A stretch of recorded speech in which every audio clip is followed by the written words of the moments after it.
आज की कहानी है पास वाले घर की बहू। बार बार नाम लेकर पुकारने पर भी ऋषभ ने जवाब नहीं दिया। चाय ठंडी हुई जा रही थी, इसलिए बेबस होकर मैं ऊपर पहुंच गई, जहां रिया अपनी छत पर खड़ी उससे बतिया रही थी। उनके प्रेम भरे गुटुर गूंग में मेरे तीव्र स्वर, चाय पीनी है ना, विघ्न डाल दिया। रिया वहाँ से टली नहीं, मुस्कुराते बोली, नमस्ते आंटी जी। मैंने अभिवादन का जवाब दिया और पैर पटकती नीचे उतर आई। बेशरम कहीं की, माँ के सामने ही उसके बेटे से प्रेम की पींगे बढ़ा रही है। कोई लिहाज संकोच है ही नहीं। माँ कहाँ है मेरी चाय? नीचे आकर ऋषभ ने पूछा। देख ऋषभ, अब तू बच्चा नहीं है, एक जिम्मेदार बैंक ऑफिसर है। छत के उस कोने में खड़े तुम दोनों क्या खुसर फुसर करते रहते हो? बचपन में साथ खेलते थे, मैंने ध्यान नहीं दिया। बड़े हुए तो एक ही कॉलेज में थे, सो मैं चुप रही। लेकिन अब क्या बातें होती हैं? माँ, हमने बचपन से लेकर अब तक एक लंबा समय साथ में बिताया है। अब तो हमें एक दूसरे से बातें करने की आदत हो गई है। तुम व्यर्थ ही चिंता करती रहती हो। हमारे बीच ऐसा कुछ भी तो नहीं है, हम सिर्फ बात ही तो करते हैं। बात बढ़ते समय नहीं लगता। मेरी भ्रुकुटी में बल पड़ रहे थे। अपने योग्य सुंदर बेटे की पड़ोस की साधारण सी रिया से नज़दीकियाँ मुझसे बर्दाश्त नहीं हो रही थी। ऋषभ के कुछ भी तो नहीं है कहने पर भी मुझे विश्वास नहीं हुआ। रिया के बदले रुख पर मैं हैरान परेशान रहती थी। आजकल आए दिन कभी पकौड़े की प्लेट तो कभी अचार की शीशी के लिए हाजिर हो जाती थी। ऐसे ही एक दिन वो घर पर आ धमकी। उसे देख मैंने कहा, सूट तो बड़ा सुंदर है, इसे दिखाने आई थी या पकौड़े देने? कुछ भी समझिए आंटी जी, वैसे कैसी लग रही हूँ? ठीक है, मुझे कहना पड़ा। उसे देखकर ही मैं शंकाग्रस्त हो जाती। बचपन में दिन रात साथ खेलते बच्चों को युवावस्था में अलग कर देना मुश्किल होता है।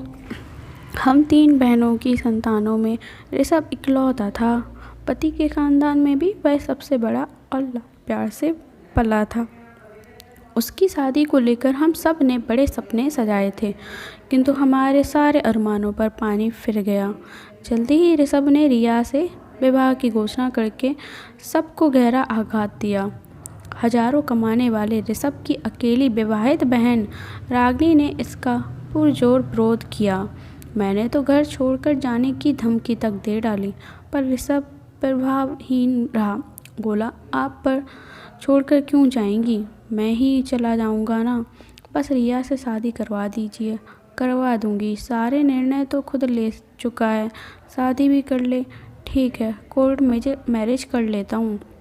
मुझे तो आपके विरोध का कारण समझ नहीं आ रहा है। हमारी जाति की है, पढ़ी लिखी है, धनी परिवार की है, और सबसे बड़ी बात, मुझे बहुत पसंद है। मैंने जैसी बहू की कल्पना की थी वो वैसी नहीं है। सिर चढ़ी, नखरेल, पता नहीं क्या देख तूने उसमें। शादी तो मुझे करनी है, मुझे पसंद है भाई। भैया, आपको मम्मी से ऐसे बात नहीं करनी चाहिए। तू चुप रह मम्मी की चमची।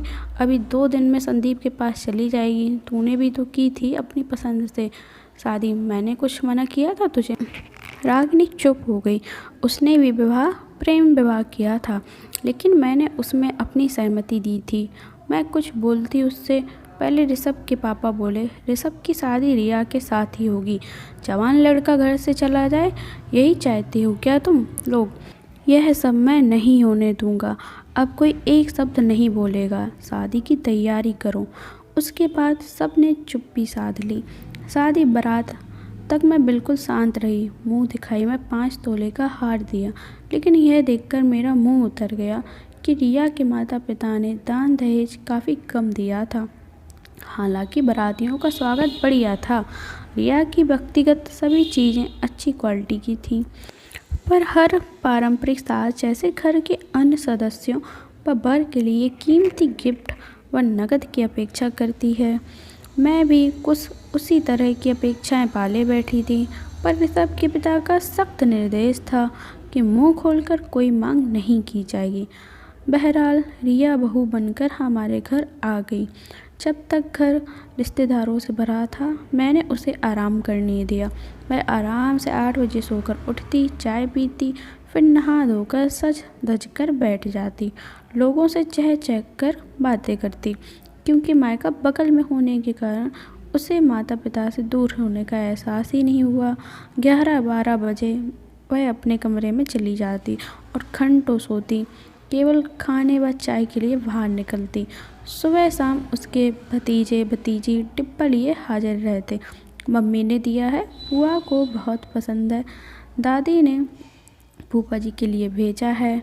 उन डिब्बों के स्वादिष्ट व्यंजनों से मुझे परहेज न था, लेकिन फूफा बुआ मात्र की भावना चुप जाती।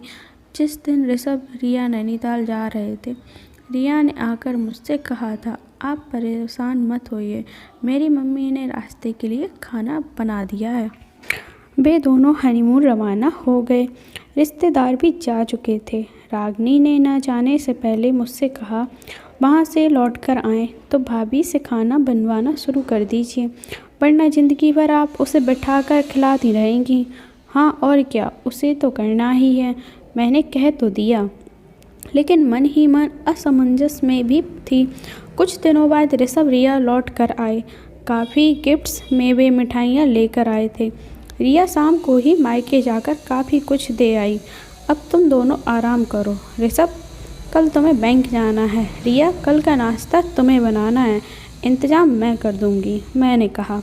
रिया ने सिर तो हिला दिया, लेकिन आशंकित थी। दूसरे दिन नाइटी उतारकर सूट पहनने और ब्रश करने में ही उसने अच्छा खासा समय लगा दिया।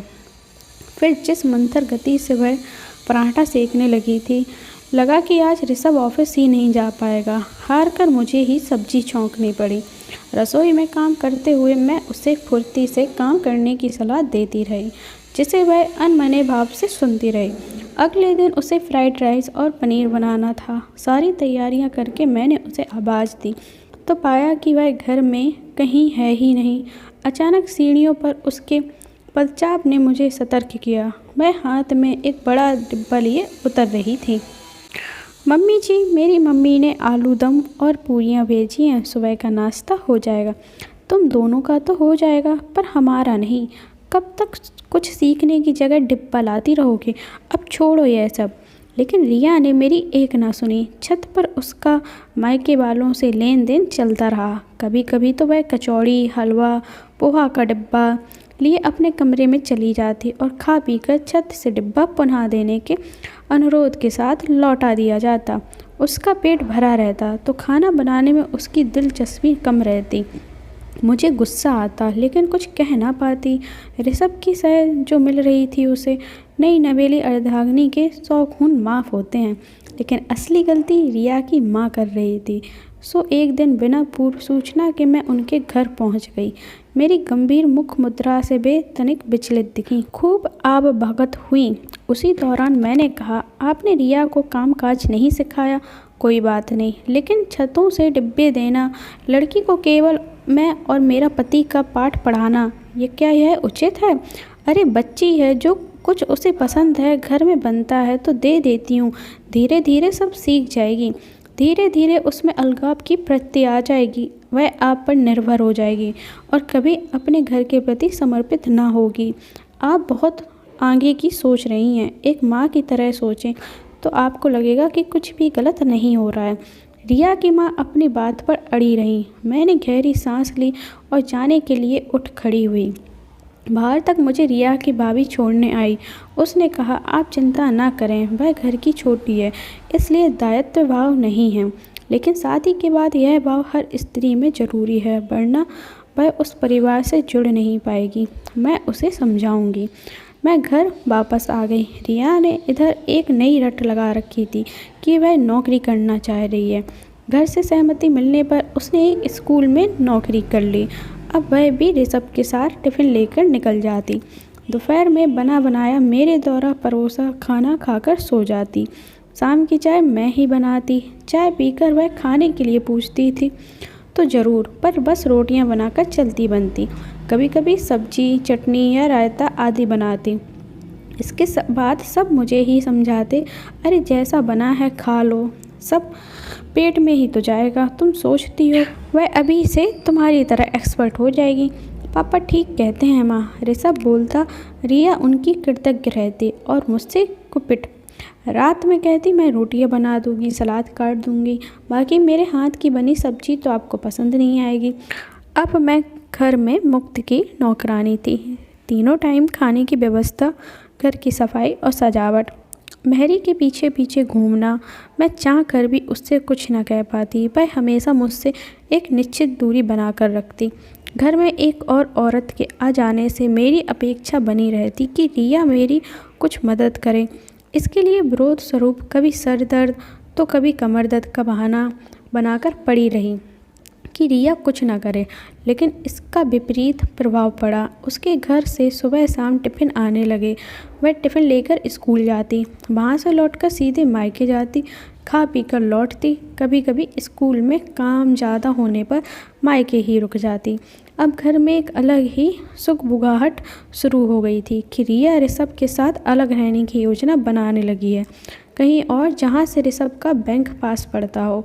मैं यह सब बातें सुनकर सन्न रह गई। ऋषभ से पूछा तो उसने इसे हल्के में लिया। मम्मी, मैं रिया की योजना अनुसार तो नहीं चलूँगा। हाँ, उसके पापा का फ्लैट है तो 2-4 दिन जाकर रह सकते हैं।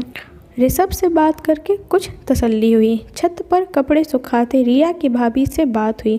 वह चुपचाप ननद की योजनाओं को सुनती रही। लगा जैसे किसी अलग ही सोच में गुम है। रिया की मेरे प्रति बेरुखी से मैं आहत थी। मैं भी आदत सास बनने में असमर्थ थी, सो उससे कुछ कहना भी मैंने छोड़ दिया। लेकिन इधर कुछ दिनों से मुझे रिया खोई खोई सी लगती। उसका चहकना, उछलना, कूदना, ऊधम मचाना सब बंद हो गया था। कुछ सोचती रहती। उसने छत के चक्कर लगाना और टिफ़िन लाने का क्रम भी रोक दिया था। सुबह उठकर चाय खाना सबके लिए बनाती, अपना टिफ़िन लेकर मुंह लटकाए चली जाती। लौटने पर मायके ना जाकर सीधे घर आती। दोपहर का दाल चावल बनाने में मदद करती, परोसती बटोरती। शाम को जल्दी सोकर उठ जाती, घर व्यवस्थित करती। मैं चाय बनाती तो उदास चेहरा लिए बगल में खड़ी रहती। चाय पीकर स्कूल का काम करती। रात का खाना बनाने जाती तो तुरंत किचन में पहुंच जाती। आप आराम करें, मैं खाना बना लेती हूँ। जैसी तुम्हारी इच्छा। मैं उल्टे पाँव लौट आती। वह मसाला पीसती, भरसक स्वादिष्ट सब्जी बनाने का प्रयास करती, पतली रोटियाँ सेंकती, कोई मीठा ज़रूर बनाती। इस दौरान बराबर मेरा मुंह ताकती रहती कि मेरी प्रतिक्रिया क्या है। मैं उसमें सकारात्मक परिवर्तन से आश्चर्यचकित थी। कहती, रिया आज की सब्ज़ी अच्छी बनी है, तो वह खुश हो जाती। थैंक यू मम्मी जी। मेरी उत्सुकता बढ़ गई। एक दिन मैंने रिया के स्कूल जाने पर ऋषभ को पकड़ा। मामला क्या है ऋषभ? जिस लड़की को मैं समझा कर थक गई, उसमें अचानक इतना परिवर्तन कैसे आ गया? माँ, उसकी कुछ फैमिली प्रॉब्लम्स हैं। अच्छा, अब तू सीधी शब्दों में बता, बातें घुमा फिरा कर कहना छोड़। उसकी भाभी जो सब काम धाम करती थी और भैया जो एकमात्र कमाने वाले मेंबर हैं, उन लोगों ने अलग रहने का निर्णय ले लिया है। रिया कुछ समझाने की कोशिश करती है तो भाभी हत्थे से उखड़ जाती हैं कि तुम अपने ससुराल में क्या कर रही हो जो मैं यहाँ मरती रहूँ। रिया की माँ दिन रात रोती रहती है, इसलिए वह बहुत परेशान रहती। रिया ने कुछ चर्चा करने से मना किया है। वह यह सोच कर परेशान है कि उसके माँ बाप कैसे अकेले रहेंगे, घर का खर्चा कैसे उठाएंगे। रात में वह ठीक से सोती भी नहीं। ओह, ये बात है। मेरे मन में भी बहुत सारी बातें उठी, लेकिन मैं चुप रही। रिया का घर के कामों में मन न लगना, अकेले रहने की बात करना, फिर अचानक एक सुखद परिवर्तन। लेकिन यह परिवर्तन भी उसकी भाभी के अलगाववादी नीतियों के कारण हुआ, जो ठीक नहीं था। रिया ने जो कुछ यहाँ किया था वही सब कुछ जब उसकी भाभी ने किया तो वह परेशान हो गई। मैंने चुप्पी साध ली थी। रिया स्वयं मेरे नज़दीक आने की कोशिश करने लगी। स्कूल और घर दोनों संभालने वाली बहू के प्रति मेरे मन में सहानुभूति उमड़ने लगी। मैं उससे बोलने बतियाने लगी। वह सारी बातें जब उसने मुझे बताई तो मैंने उसे समझाया कि यह सब कुछ दिनों की मुश्किल है, कटुता कम होने पर सब ठीक हो जाएगा। नहीं मम्मी जी, भाभी मेरे बूढ़े माँ बाप को छोड़कर जाने की बात कहने लगी हैं। भैया की सैलरी से ही तो घर चलता रहे। भाभी मुझे अपने दोनों बच्चों बंटी नेहा जैसा मानती थी, इसलिए तो मैं भी मायके से जुड़ी थी। अब न जाने क्यों उनमें ऐसा परिवर्तन आ गया। मुझे भी आप सबसे ना निभा पाने का ताना देती रहती हैं। मैंने उसे दिलासा देने के लिए कंधे पर हाथ रखा तो वह मुझसे लिपट गई। मेरा मन भीग गया। लगा रागनी मेरे गले लगकर खड़ी है। मम्मी जी, मैंने भी इस घर और आप सबके प्रति अपने कर्तव्यों का निर्वाह नहीं किया। यह नहीं सोच पाई कि मैं जो कुछ अपनी भाभी से अपेक्षा कर रही हूँ, वैसे ही आशा आप सब भी मुझसे करते होंगे। जीवन का केवल एक पक्ष देखा था मैंने, लेकिन अब मैं सब कुछ समझने लगी हूँ। मैंने उसे सांत्वना दिया, आगे संक्षेप में, कि यह अब मैं पति पुत्र बहू के साथ सानंद जीवन यापन कर रही थी। एक आध महीने बाद सुना कि रिया के मायके में भी सब कुछ ठीक हो गया। रिया की भाभी ने अलग होने की रट छोड़ दी है और सास के साथ मेल मिलाप पूर्वक रहने लगी है। उसका बार बार रूप बदलना मुझे आश्चर्यजनक लगा। लेकिन एक दिन छत पर सूखे कपड़े समेटते बगल की छत पर रिया की भाभी खड़ी दिखी। उसने पूछा, आंटी जी, घर में सब ठीक है ना? हाँ, अच्छा चल रहा है। तुम बताओ, तुम्हारे परिवार में सब कुशल मंगल है ना? यहाँ तो हमेशा ही कुशल मंगल था, लेकिन मैंने तो सुना था कि उसने होठों पर उंगली रखकर चुप रहने का इशारा करते हुए पास बुलाया और बोली, हमारे परिवार में कुछ भी गड़बड़ नहीं थी। वह तो मैंने और मेरी सास ने मिलकर गृह कलेश का नाटक किया था ताकि रिया को अपने दायित्व का एहसास हो। मेरी आंखें बड़ी बड़ी हो गईं। स्वयं को संभालकर मैंने दबे स्वर में कहा, बेटी, मैं किस प्रकार तुम्हें धन्यवाद दूं, समझ में नहीं आ रहा है। तुमने मेरे घर की खुशी के लिए स्वयं क्यों बुरी साबित करने का प्रयास किया। कोई बात नहीं आंटी, मेरे सास ससुर तो सब जानते हैं। अभी रिया को कुछ नहीं पता चलना चाहिए, बाद में जानने पर कुछ ना होगा। तुम ठीक कह रही हो। मैंने उसे कानों कान खबर ना होने दूंगी। और हम दोनों नीचे उतर गए। मैं कृतज्ञ थी। जिंदगी की गाड़ी हंसी खुशी गम मुसीबत लिए चलती रहती है, उसमें ठहराव नहीं आता, किंतु संतोष व कृतज्ञता के भाव तक उत्पन्न होते हैं जब कोई शख्स निस्वार्थ भाव से दूसरों की मुश्किल आसान करता है और गाड़ी पटरियों पर सरपट दौड़ने लगती है। तो कहानी आपको बहुत पसंद आई हो तो लाइक ज़रूर करना और प्लीज़ चैनल को सब्सक्राइब करें। धन्यवाद।